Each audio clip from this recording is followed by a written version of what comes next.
شورائن beer کو چاہ کے بھی کوئی حقیقت نہیں بتا سکا اور اپنے مشن پر روک آیا تھا۔ کیپٹن شاہ بنکے جو عنقریب میجر کے عہدے پر بھرتی ہونے والا تھا، بیئر نے اپنے سراہنے رکھے تازہ پھولوں اور ایک لیٹر کو دیکھا۔ چھوٹی سی چٹ پر بھیجنے والا کا نام سبق تھا، کیپٹن شاہ۔ بیئر نے سراسمیگی کے احساس میں ڈر کے اس خط پر نظر دوڑائی جو ہمیشہ بھیجے جانے والے پیغامات کی نسبت پر تحریر طویل خط تھا اور ساتھ میں ایک چھوٹی سی ڈائری بھی۔ اس نے دھڑکتے دل سے تحریر پڑھنی شروع کی تھی۔ شورائن احمد سے کیپٹن شاہ تک کا سفر مختصر حوالہ بیئر کے جسم میں سنسنی سی پیدا کر گیا تھا۔ کیا انکشاف ہونے والا تھا؟ دیو لائفی میں جانتا ہوں کہ شہید ابتدائی تحریر تمہارے لیے شاکنگ ہو، مگر جب بات سننے کو تیار نہیں ہو تو مجبوراً رسول کا سہارا لینا پڑا۔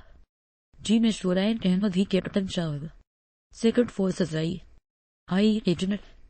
عام طور پر یہ بات ہمیں گھر والوں سے شیئر کرنے کی بھی اجازت نہیں ہوتی کیونکہ ہم اپنے ساتھ ساتھ اپنے گھر والوں کے لیے بھی خطرہ بن سکتے ہیں، لیکن بابا اور چچائے جان بھی اس بات سے اچھے سے آگاہ ہے۔ بدقسمتی سے مجھے اپنی یہ ڈیوٹی گھر میں بھی ایک ایجنٹ بن کے پوری کرنی پڑی۔ جس وقت موسٹ وانٹڈ لوگوں نے اپنے سگے معلوم ملک دلاور کا نام دیکھا تو سمجھو آسمان سر پر گیا تھا، مگر میرا فرض میرے ہر رشتے پر حاوی رہا ہے اور آج ایک بھانجا اپنے معاملن کے لیے موت کا سامان کرنے جا رہا ہے۔ میں نہیں جانتا کہ میں غازی بن کے لوٹوں گا کہ شہید، مگر آج اس حقیقت سے پردہ اٹھانا مجھے اس لیے بھی ضروری لگا کہ تم نے شورائن کی نفرت میں شاہ کی نشانی ختم کرنے کی بات کی ہے۔ میری تم سے منت بھری ریکویسٹ ہے کہ میرے آنے تک میری امانت سمجھ کے اپنا اور اپنے ننھے مہمان کا خیال رکھنا۔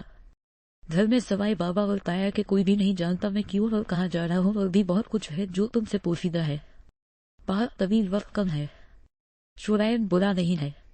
بیئر شاہ کے سامنے اسے شورائن کی ذات ختم کرنی پڑی ہے، اور مگر ان دونوں کی ذات کا حاصل مقصد حیات ہی ہے۔ بیئر کی دھڑکنیں ان الفاظ پر رقص گئی۔ کتنا اچھا احساس ہوتا ہے جب آپ سے اس طرح اس انداز میں صرف آپ کے لیے مخاطب ہو۔ دھڑکتے دل کے ساتھ اسے نے پیج پلٹ کے دوبارہ پڑھنا شروع کیا۔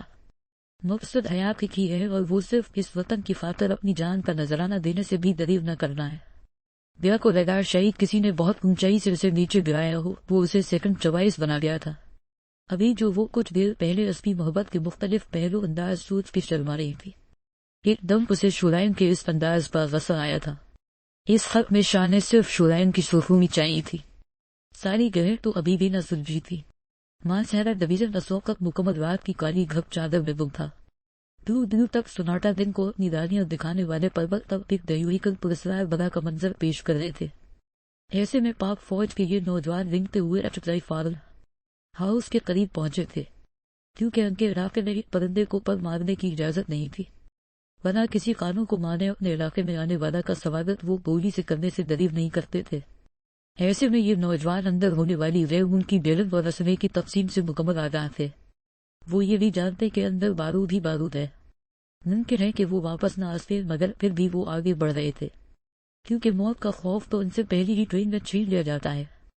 داؤد صاحب کے آپ کے آنے سے ہمیں بہت ہمت ملی ہے، ہمارا کام آسان ہوا ہے۔ ملک دلاور کی چاپلوسانہ آواز پر اچکائی نے بھی حامی دری تھی۔ کبھی کبھی بہت بڑی بازی جیتنے کے لیے چھوٹے چھوٹے جگہ ہارنے پڑتے ہیں۔ ملک مجھے کام کے لحاظ سے تم لوگوں کی ایمانداری نے بہت متاثر کیا ہے۔ وہاں بیٹھا ہر شخص داؤد مشہدی کے لب ولیجے سے متاثر نظر آتا تھا۔ اس وقت کمرے میں تقریباً 15 لوگ موجود تھے جو چھوٹے بڑی گینگ کے سربراہ تھے۔ کمرے میں پھیلتی عجیب سی بو نے وہاں بیٹھے ہر شخص کو متاثر کیا تھا۔ اس گڑبڑ سے سب سے پہلے ملک چلایا تھا۔ یہاں یقیناً کوئی گڑبڑ ہے۔ وہاں فرار کے راستے ڈھونڈتا وہ چلایا تھا، کیونکہ اس پہ اپنے حواس بڑی طرح متاثر ہو رہے تھے، مگر اسی دم دروازہ توڑ کے نوجوان ان کے سروں پر پہنچے تھے۔ تیز سے ان کے حواس اتنے مختل ہو چکے تھے، کوئی بھی ان کے سامنے مزاحمت نہیں کر پا رہا تھا۔ بند ہوتے حواسوں کے ساتھ ملک نے چہرے سے ماسک ہٹاتے اپنے بھانجے کو دیکھا تھا۔ اسے لگا شہید اس کا بند ہے۔ پھر داؤد مشہدی کو بھی اس نے روپ بدلتے دیکھا۔ شہید اس سے آگے دیکھنے کی اس میں سکت نہیں رہی تھی۔ ساؤنڈ پروف کمرے میں ہونے کی وجہ سے وہ لوگ باہر گولیاں فائر ہونے اور بارودی سرنگ پھٹنے کی آواز نہیں سن پائے تھے، جب یہ آسانی سے دھر لیے گئے تھے۔ نائب نے شورائن کو فاتحانہ نگاہوں سے دیکھا تھا، جبکہ شورائن کا انداز شکستگی لیے ہوئے تھا، جس مشن پر وہ 1 سال سے کام کر رہے تھے۔ ہستی خوشی نے بھی شورائن کے چہرے پر کوئی تاثر نہ دیکھ وہ حیران ہوا تھا۔ نائب جو کا اب تک داؤد مشہدی بن کے ملک دلاور اور اچکائی کو طریق کر رہا تھا، وہی حقیقت جاننے کے چکروں میں اپنے غدار آفیسر کے چہرے سے آشنا ہوا تھا جو ان سب کے لیے سب سے بڑا دھچکا تھا، اور تب سورین نے اپنا مشن بغیر کسی کے ٹرسٹ کیا خود ہی فالو کیا، جس کا بہت بھیانک نتیجہ وہ بھگت چکے تھے۔ اس کے نزدیک وہ کامیاب تیرے تھے، جبکہ شاہ کو لگتا تھا وہ سب سے بڑی جنگ ہارے ہیں جس میں انہوں نے دشمنوں کے ساتھ ساتھ اپنوں کے چہرے بھی بے نقاب ہوتے دیکھے تھے۔ آرمن فورسز نے فلفور وہ علاقہ اپنے قبضے میں کرتے ہوئے مجرموں کو بھی وہاں سے غائب کیا تھا، کیونکہ فرحال مقامی لوگوں میں خوف ہراس پیدا نہیں کرنا چاہتے تھے۔ نیب اندر کور میں تھا، شاہ فرنٹ جبکہ اسد بیگ کور کمان میں تھا۔ نیب اور شاہ بردن سے باہر نکلے تھے، سامنے اسد اپنی کمان کو انسپیکشن دیتا نظر آیا تھا۔ نیب اس کی جانب بڑھا جبکہ شاہ کے قدم وہیں رکھ گئے تھے۔ نیب نے پیچھے مڑ کے اسے ملامتی نظروں سے دیکھا تھا۔ شاہ اٹس ناٹ فیر، اس موقع پر تو اپنی رنجشیں بھول جا، کیسے کوئی وشوا کو اس نظر سے دیکھے تو کیا تو معاف کر دے گا؟ شاہ میں اس چیز کا شیور نہیں تھا، مگر مجھے کسی اور کی نظر پر تو اختیار نہیں، مگر اپنے ہمسفر کی وفاداری کا ضرور یقین ہے، چاہے سو بھٹکانے والے آ جائے۔ ہرنمن شاہ بھی اس کا ہم قدم ہوا تھا۔ حسن نے ان کے اپنی جانب بڑھتے قدم روکنے چاہے تھے، مگر شہید وہ دونوں ہی رس پہ ساتھ مل کے اپنی کامیابی سیلیبریٹ کرنا چاہ رہے تھے۔ نائب روکو، اسد کی پھنسی پھنسی آواز کو اس نے نظر انداز کیا تھا۔ اسد نے چمک کر کے محب تک کا سفر کیا، جبکہ شاہ ان سے کافی دور تھا۔ سن اس پہ کمانڈر نے اسد کو بلایا تھا، جبکہ وہ اپنے حواسوں میں ہوتے ہوئے بھی نہیں لگ رہا تھا۔ پاس آتے محب کو دھکا دیا تھا، لیکن کسی کے کچھ سوچنے سمجھنے سے پہلے ہی ہوا میں ایک بوندار دھماکہ ہوا تھا، اور اس کے بعد درختوں سے اڑتے پرندوں کی آواز کے علاوہ کچھ بھی نہ تھا۔ ہر طرف دھما تھا۔ شاہ نے گہرائیوں میں جاتے اپنے دماغ کو کنٹرول کرنا چاہا، مگر اس کے پاس پڑا انسانی ہاتھ کانپ رہا تھا، اور اس میں موجود محب نام کی چٹ اس کے دماغ کو گہرے صدمے میں لیتی رہی۔ مجھے مرنے سے ڈر لگتا ہے محب، اسد کی آواز دور کہیں گونجی تھی۔ زندگی سے پیار ہو گیا ہے محب کی بے بس آواز۔ اگر تم لوگوں کے سامنے نہیں کیوں نہ ہو، ملک کے لیے مجھے بھی قربان کر دینا۔ شاہ کی آواز ہلکی سستی لے کے ہوا میں مادت رہ گئی۔ وشوا بیٹا کس بات کی بے چینی ہے، تھک جاؤ گی؟ پھوپھو نے اسے بے چینی سے ٹہرتے دیکھ کے بولا، جبکہ وہ نظروں سے ہی اس کی نظر اتار رہی تھی، جو ڈارک میرون کلر کا سوٹ پہنے ہاتھوں میں بھر بھر کے چوڑیاں پہنے انوکھے انداز میں اس کا انتظار کر رہی تھی۔ آج کا دن وہ اسے گڈ نیوز سنانے والی تھی، اصلی روٹین سے ہٹ کے خصوصی تیاری کی تھی، جبکہ اس نے رات مشن کی کامیابی کے بعد فوراً اسے کال کی تھی کہ وہ پہنچ رہا ہے، مگر اب تک نہ آیا تھا۔ اس کے موبائل کی رنگ بجی تو فوراً اٹھانے کو لپکی، لیکن دریا کی کال دیکھ اس کا منہ بن گیا۔ ہیلو دلی پولیس، پہلے میری سن میں کب سے تمہارے بھائی کا انتظار کر رہی ہوں۔ یو نو واٹ، تم پھوپھو بننے والی ہو۔ میں سب سے پہلے یہ نیوز اس چٹوپٹ انسان کو دینا چاہتی تھی، بٹ وہ ڈیزرو ہی نہیں کرتا۔ نہ میں سے کہہ رہی ہوں نا۔ دریا کی غیر معمولی خاموشی کو نوٹس لائے بغیر وہ اپنی سنائی جا رہی تھی، جب سسپی کی آواز پر وشوا نے موبائل کو کان سے ہٹایا تھا۔ پھر دوبارہ شروع ہوئی۔ واٹ ہیپن، بجائے خوش ہونے کے تو وہ رہی ہو گئی۔ وشما کی بات سن سلمائی بیگم کا دل بھی کانپا تھا۔ وش تم نہ کرو انتظار، وہ نہیں آئے گا۔ دریا کی روتی آواز اس بات کا پتہ دے رہی تھی کہ وہ کافی دیر سے روتی رہی ہے۔ کیوں نہیں آئے گا؟ پھوپھو اور میں اس کا مکمل بائیکاٹ کریں گے۔ وہ ناسمجھی سے پھر شروع ہوئی۔ وشما ٹی ویران کرو۔ اتنے سری ستاپک میں اتنی فضول بات سن کے وشما بدمزہ ہوئی۔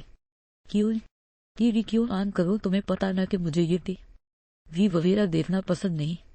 اس نے لاپرواہی سے کہتے کندھے اٹکائے، جبکہ سلمائی بیگم اس کی یک طرف گفتگو سن کے اندیشوں کا شکار ہوئی۔ فوراً اٹھ کے ٹی وی آن کیا تھا۔ نظرین وطن کے بیٹے ایک بار پھر وطن کی سرفروشی اور عظمت کے لیے اپنی جان کی پرواہ نہ کرتے ہوئے شہادت کی عظیم عہدے پر فائز ہو گئے ہیں۔ ابتدائی رپورٹ کے مطابق دھماکہ پاک فوج کے سرجنگ آپریشن کے درمیان بارودی سرن پھٹنے سے پیش آیا، جہاں پر کیپٹن نیب رضا، کیپٹن سورین احمد شاہ اور لیفٹیننٹ اسد رانی کی شہادت کا خدشہ ظاہر کیا جا رہا ہے، جبکہ وہیں 5 سپاہیوں کی شہادت کی تصدیق ہو چکی ہے۔ ہر گھر میں چلتی ایک ہی خبر پر کسی نے جوان شہادتوں پر افسوس کا اظہار کیا، کسی نے بدلتے چینل سے ایک لمحہ رکھ کے اس خبر کو سنا اور پھر آگے اپنی پسند کا چینل لگا کے بیٹھ گیا۔ کسی نے یہ تو روز کی خبر ہے، بیچارے فوجی کہہ کے اپنے طریقے کا افسوس کیا، اور کسی نے اپنے بچوں کی سلامتی کی ڈر۔ صرف ماتم تو ان کے گھر بچھی جن کا بیٹا گیا تھا، جن کا باپ اور سہار گیا تھا۔ کون کہہ رہا تھا کہ یہ ہمارے بیٹوں جیسا ہماری جان کے لیے اپنی جان پر کھیل گیا ہے؟ ہمیں سے عام سپاہی مرتے بڑے افسر تو بچ جاتے۔ محض ہر کوئی اپنی بولی بول رہا تھا۔ جبکہ وشما خود پر بیتنے والی ایک اور قیامت کو سہنے کو تیار نہیں تھی۔ ہاتھوں نے چوڑیاں بجی تھی کہ جس کا انتظار اب تک ہو رہا تھا۔ اس نے تو انا نہیں ایک دلخراش چیخ کے بعد ہر طرف سناٹا چھا گیا تھا۔ ہر گھر کی طرح روشنی ودا میں بھی خبروں کی گونج جاری تھی، مگر سب بے حسی کے عالم میں بیٹھے تھے۔ ایک امید پر مصدقہ خبر تو نہیں تھی۔ یہ اور شورائن وہ تو نہیں، یہ کوئی اور ہوگا۔ بھلا ہمارا شورائن کیپٹن دادا دادی اپنے بوڑھے دلوں کو تصویر دینے میں لگے تھے۔ بیا کے کانوں میں اس پہ لکھے الفاظوں کی گونج تھی، لوٹ آیا تو غازی نہ آیا تو شہادت پر فخر کرنا۔ یہ ایچ راولپنڈی کا منظر تھا، جہاں حادثے کا شکار ہونے والے فوجی لڑ گئے تھے، جن میں کئی جسم تو ادھر چکے تھے، جبکہ کئی اپنے حصے میں معذوری لائف تھے۔ انہیں میں اسد نیب اور شاہ بھی شامل تھا۔ کرنل میبین تک جب اسد کی کنفرم شہادت جبکہ شاہ اور نیب کے زخمی ہونے کی اطلاع ملی تھی، انہوں نے اپنی کیپ اتار کے ٹیبل پر رکھی۔ ان کے چہیتے سٹوڈنٹ بہت اعلیٰ مقام حاصل کر چکے تھے۔ داؤد مشاہدین دلاور اور شوکت اچتائی پر خفیہ ایجنسیوں کی کارروائی ہوئی، جس سے انہیں ان کے سربراہ گروہ کے ساتھ پکڑ کے نامعلوم مقام منتقل کر دیا گیا تھا۔ ملک دلاور کی گرفتاری کو میڈیا نے بہت ہائی لائٹ کیا تھا کہ عوام جن کو اپنا مستقبل مان کے ووٹ دیتی ہے، وہ ان کی نسلیں اور ملک دشمن عناصر کے ساتھ مل کر ملک کی جڑیں کھوکھلا کر رہے تھے۔ میڈیا پر چلتی خبریں جہاں قوم کے ہونہار بیٹوں کی شہادت پر سوگوار تھے، وہی ان کی اس کامیابی پر سربلند کیے ہوئے بھی تھے، اور سب سے بڑھ کے لیفٹیننٹ جنرل طاہر سلیم کی پشت پناہی ان کو مزید سٹون کر رہی تھی، جو چند سکون کے باوجود اپنی ایمانداری اپنا قوم وہ ملک سے کیا گیا وعدہ تک بنا بیٹھے تھے۔ فوج اپنے غدار کو قوم کے سامنے لا کے عوام کے سامنے بنی اپنے امید کو خراب نہیں کرنا چاہتی تھی۔ اصلی اس کا فیصلہ فوجی عدالتوں کے ذمہ دار کے انہیں ہر طرح کے چارج سے ہٹا کے کال کوٹڑی میں ڈال دیا گیا تھا۔ اگر اس سب مشن میں کچھ خبیہ تھا تو اس وطن نے اپنے ہونہار سپوت بنوائے تھے۔ شاہ اور محب نے اپنا دوست بنوایا تھا، اور ساتھ میں اپنے گھر کے امید کے چراغ بن کے جلتے سپاہی۔ شاہ نے بند ہوتی آنکھوں سے جس ہاتھ کو دیکھا تھا، وہ اسد کا تھا جو مجب کو دھکیل رہا تھا اور نیند پڑی تسبیح ہاتھوں میں رڑس رہی تھی، جبکہ دوسری سائڈ نیب قومے میں تھا۔ اس کا بچ جانا ایک معجزہ ہی تھا، کیونکہ سرچ آپریشن کے دوران اسد اس جگہ کو ہائیڈ کر چکا تھا جہاں محب نے پاؤں رکھنا تھا۔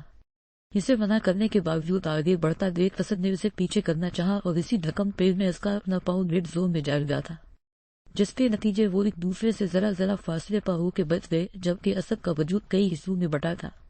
بیا کو یہ سب خواب لگ رہا تھا، بھلے ہی وہ شخص اس کے سامنے اپنا اصل چھپائی رہتا، پر زندہ تو رہتا۔ تعزیت کے لیے آنے جانے والوں کا ایک نہ رکنے والا سلسلہ شروع ہو چکا تھا، مگر سوائے خاموشی کے کسی کے پاس پستی کے کوئی الفاظ نہ تھے۔ شاہ نے ہوش میں آتے ہی پہلی زد محب اور اسد کو دیکھنے کی تھی، مگر ڈاکٹرز نے اسے منع کر دیا تھا۔ کرنل مبین کے حکم پر ابھی تک ان کی ڈیتھ اور لیون سرٹیفکیٹ ایشو نہیں ہوئے تھے، کیونکہ ایک بیٹا تو وہ کھو چکے تھے، مگر باقیوں کو دشمن کی کسی چال کا شکار نہیں بنتے دیکھ سکتے تھے۔ اصلی اس چیز کو بہت سیکرٹ رکھا گیا تھا، جب تک کہ وہ خود اپنے دفاع میں کھڑے نہ ہو جاتے۔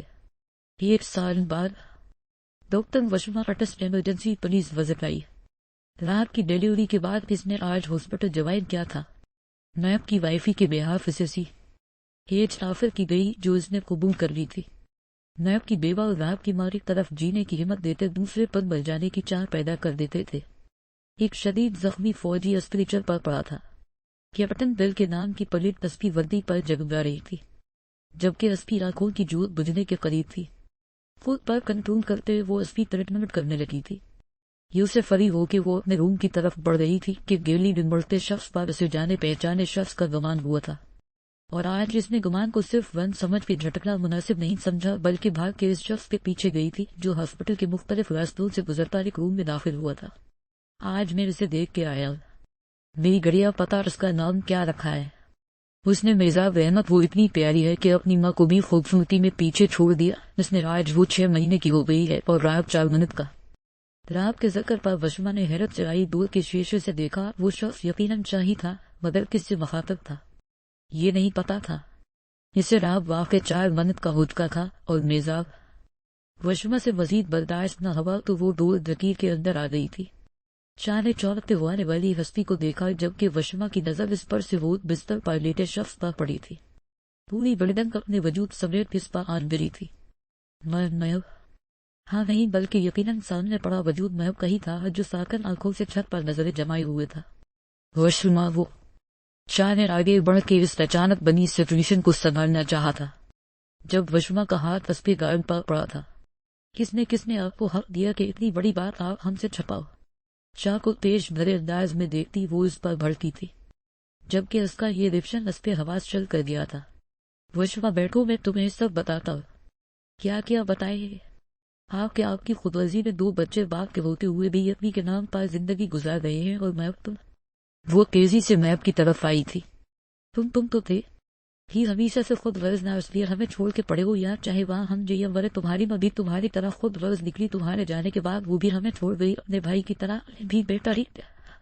وشما کا کیا ہو تو پیدا ہی جنازے دیکھنے کو ہوئی ہے، چیخ کے کہتی وہ میپ پر جھکی تھی جس نے اتنی دیر سے کوئی حرکت نہیں کی تھی۔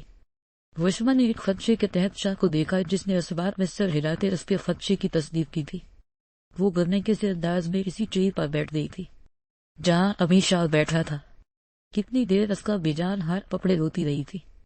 اس کے بعد خود پر بیتنے والی قیامتوں کا زمانے کی خود غرضی کا بتاتے وہ روئی جا رہی تھی۔ شاہ کے جانے کے بعد ان کے گھر میں ہمہ وقت ایک خاموشی چھائی رہتی تھی جو میزاب کے آنے کے بعد آہستہ ختم ہونے لگی۔ دونوں گھروں میں رونق کی وجہ تھی اور وہ میزاب احمد سب گھر والے حالات سے سنجو کا کرنے لگے تھے، سوائے بیا کے سے آج بھی لگتا تھا کہ شورائن واپس آئے گا۔ کئی بار اس کی خوشبو کو اس نے اپنے آس پاس محسوس کیا تھا۔ وہ میزاب کا دودھ بنائے کچن سے واپس آئی تو اسے لگا ابھی کوئی کھڑکی سے گیا ہے۔ اسے لگا شہید بن ہے، پر اب سے اس طرح ایسا ہونے لگا تھا کہ اس کی غیر موجودگی میں کوئی میزاب کے پاس آتا ہے۔ ایک خوف کے زیر سایہ اس نے میزاب کو اکیلا کرنا چھوڑ دیا۔ نیند میں سوئے اسے محسوس ہوا کہ شہید کسی نے اس کے پہلو سے میزاب کو اٹھایا ہے۔ وہ ایک جھٹکے سے اٹھ بیٹھی تھی۔ شاہ کو شہید اس پہ اٹھنے کی امید نہیں تھی، اس لیے وہ تسلی سے اسے اپنی گود میں سولائے دیکھنے میں مصروف تھا۔ جب بیا کی آنکھیں اسے 1 سال بعد اپنے سامنے دیکھ چل جا گئی۔ شورائن تم؟ بیا کی بے یقین آواز پر وہ بوکلایا تھا۔ وہ جلدی سے اٹھتی اس کے پاس آئی تھی، جبکہ وہ بے بس سا بیٹھا اپنی بیٹی کو دیکھ رہا تھا، ورنہ اسے گم ہوتا کوئی نہ دیکھ سکتا تھا۔ اس کا چہرہ ہاتھوں میں پکڑے بے یقینی سے اس پہ ایک نقش پوچھ ہو رہی تھی۔ شورائن مجھے یقین نہیں آ رہا تم میرے سامنے آف میں تائی ماں کو بلاتی ہو۔ وہ جلدی سے دروازے کی طرف بھاگی۔ جب شورائن میزاب کو گود میں اٹھائی ہی اس کی جانب بڑھا تھا، ایک ہاتھ سے اس کے بازو کو پکڑتے اس نے بیا کو روکا تھا۔ وہ اپنے روکے جانے کے نوجہ ڈھونڈ رہی تھی۔ میزاب کو بستر پر سلاتے اس نے بیا کے دونوں ہاتھ پکڑے اور اسے اپنے ساتھ لپٹا لیا۔ بیا اس کا لفظ میسر آتے ہی پھوٹ کے روئی تھی۔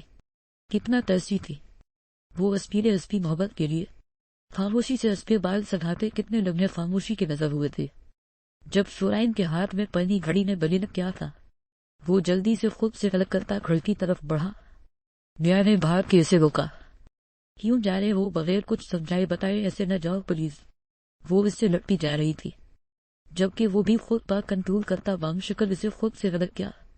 بیا میں کر آؤں گا تب تک تم کسی سے میرا ذکر نہیں کرو گی، سمجھ رہی ہو نا؟ شاید آج تو تم مجھے اپنے سامنے دیکھ رہی ہو، کچھ گڑبڑ کی تو کبھی دیکھ ہی نہ پاؤ۔ بیا نے سہمی نظروں سے اسے دیکھا تھا جب اس نے آگے بڑھ کے اس کی پیشانی پر اپنے پیار کی مہر سبق کی تھی۔ وہ رمن کے فصول نے دری اسے شورائن کے جانے کا پتہ نہیں چلا۔ اسے لگ رہا تھا جیسے وہ کوئی خواب دیکھ رہی وہ کبھی انت کھلے گی مگر یہ حقیقت تھی کہ اس کا شاہ اس کے پاس موجود تھا۔ بے ساختہ وہ رب کے حضور سجدہ ریز ہوئی تھی۔ ہاسپٹل جہاں پر وشما کا مستقل ٹھکانہ بن چکا تھا، میپ کا سانس لیتا وجود بھی اس کے لیے سب کچھ تھا۔ شاہ بھائی کی موجودگی ان لوگوں کے لیے گھنے سائے کے جیسی تھی۔ اس کے علاوہ اگر کوئی شخص وہاں آتا تو وہ تھے کرنل مبین، جو اس کی صحت کے لیے حرکت داغو ہوتے تھے۔ راہ بولو پاپا اٹھ جائیں، اپنے راہ کو دیکھا نہیں، وہ آپ کو بس کرتا ہے۔ وشما 4 منت کے بچے کے ذریعے میپ کے سوئے اصاب جگانے کی کوششوں میں لگی رہتی تھی۔ وہ راہب سے باتوں میں گم تھی۔ جب میپ کی دھڑکنوں کی رفتار سے مشین لرزی تھی اور وہ بھاگ کے ڈاکٹر پاس گئی تھی، سوائے رونے اور اپنے رب سے اس کی سلامتی کہ وہ کچھ نہیں کر سکتی تھی۔ وہ خود ڈاکٹر ہو کے بھی اس کی طرف سے ناامید ہو چکی تھی، لیکن معجزے بھی خدا کی طرف سے ہوتے ہیں اور اس پیلے بھی معجزہ ہوا تھا۔ میپ کی زندگی ان کے لیے خدا کی طرف سے اس پہ صبر اور پاکدامنی برقرار رکھنے کا پھل تھی۔ شاید جب ہاسپٹل آیا میپ کو دیکھ کے خوشی سے کچھ بول نہیں پا رہا تھا۔ لگتا تھا جیسے سکتا ہو گیا ہے۔ اب ایک گھوٹو انسان اگر یہ سارا ناٹک اپنی بیوی اور بچے کے لیے تھا تو پہلے بتانا تھا، نہ ایسے بے بھی دن ضائع کیے۔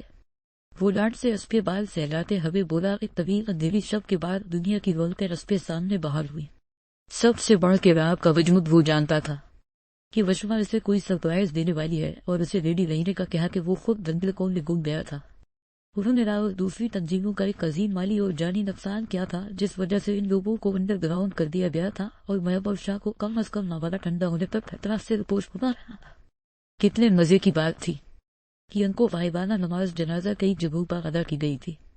شاہ نے بیا کو اسد کا مختصر تاپک سمیت نیا کی ایک سچائی بتائی تھی اور چھوٹی یہ بھی کہ مارمین وہ پکس نیا نے ہی کھینچ کے اسے بھیجی تھی، شاہ کا نام لے کے، جبکہ وہ خود بھی اس سے ناواقف تھی۔ اپنے رویوں کی معافی مانگتے وہ کہیں سے اسے خروش شرائم نہیں لگا تھا۔ ہر روز وہ اسے اور میزاب کو ملنے آنے لگا تھا اور وہ اس کی محبت پر کے سرشار رہنے لگی۔ بیا میں آنے والی تبدیلی تائی امر کی آنکھوں سے چھپی نہیں رہی تھی، وہ جو صرف میزاب کے لیے شاید خود کو زندہ رکھے ہوئے تھی۔ اس کے چہرے کی زردیاں ابھی صوفی مائل ہونے لگی تھی۔ شاید کس نے وقت کے ساتھ سمجھوتا کر لیا تھا یا یہ تبدیلی کسی اور طرف اشارہ کر رہی تھی۔ نہیں، ان کی بیا ایسی نہیں ہے۔ کمرے میں داخل ہوتے ہی اس کی خوشبو نے بیا کو گھیرا تھا۔ آج تو بڑے ٹائم پر آئے ہیں۔ بیا نے شوق نظروں سے اسے دیکھا تھا۔ جب کوئی اتنے پیار سے منتظر ہو تو آنا ہی پڑتا ہے۔ اسے اپنی بانوں کے گھیرے میں لیتے ہوئے وہ بولا تھا، جبکہ وہ شرماتے ہوئے مزید استی پناہوں میں سمتی جا رہی تھی۔ شورائن ایک بات تو بتائے۔ جی، شورائن کی جان پوچھے، آپ مجھے شاہ بن کے کیوں آزما رہے تھے؟ حسبی کہ میں دیکھنا چاہتا تھا کہ کیا تم میری ذات پر بھروسہ کر کے اپنے شوہر کو اس بلیک میلر کا بتاتی ہو کہ نہیں۔ وہ شورائن ہٹلر لگتے تھے۔ مجھے آپ کو سامنے دیکھ میری سانس پھٹک جاتی تھی۔ کچھ شہید کرنا تو بہت دور کی بات، اور اس کا کیا جو مجھ پر گولی چلائی تھی۔ اسے گھورتے ہوئے استفسار کیا گیا، تم غلط حدود میں آ رہی تھی۔ وہ اسے یہ نہیں کہہ سکا کہ اسد کی نگاہوں کی چبھن سے اس نے ایسا کیا اور تب پھر کیوں مارا تھا، اور وہ آنکھیں چورتے ہوئے اس کی آنکھوں میں دیکھا، مگر اس وقت میں بہت فرق تھا۔ وہ کالی کٹور آنکھیں تو کہیں نہیں تھی۔ آن ڈیوٹی اکثر ہم لینز یوز کرتے ہیں، جہاں پر آئی کنیکٹیویٹی کی ضرورت ہو تو بہت کچھ کرنا پڑتا۔ اتنی سی بات تمہاری سمجھ میں نہیں آنے والی۔ صاف الفاظ میں اسے بے وقوف ہونے کا لقب دیا گیا تھا۔ شورائن جبکہ اس کا طریقہ بے ساختہ تھا۔ اب کچھ کھانے کو ملے گا؟ مجھے لگتا تائی ماں کو مجھ پر شک ہونے لگا ہے۔ اسے پریشان لہجے میں وہ گویا ہوئی، تو کیا ہوا، آؤ مل کے انہیں سرپرائز دیتے ہیں۔ بیا کو اس کی بات پر حیرانی ہوئی تھی۔ ہاں میری جان محب، اور میں ہر طرح کی باؤنڈری سے آزاد ہو چکی ہے۔ اب ہم بھی اپنی فیملی ساتھ نارمل رہ سکیں گے۔ ایک پرسکون مسکراہٹ نے ان دونوں کا ہاتھا کیا تھا۔ جی ایچ کیو میں ہونے والی تقریب میں تمام ملٹری فورسز کے لوگ جمع تھے، جہاں پر شہدا کی یاد میں فوجی اعزازات کی تقریب جاری تھی۔ کیڈٹ نہیں رہا، اب سروس مین بن گیا، دل جھومتا ہے۔ یاروں میں لفٹین بن گیا، سویرے نہیں۔ سنو، اب میں خاص ہوں۔ کل تک جو میرے باز تھے، اب ان کا باز ہوں۔ وطن کے جو ہیں دشمن، ان سب پر ہے نظر، یعنی کہ اب میں پورا زمانہ شناس ہوں۔ یوں ہی نہیں، دھرانا میرا فین بن گیا، دل جھومتا ہے۔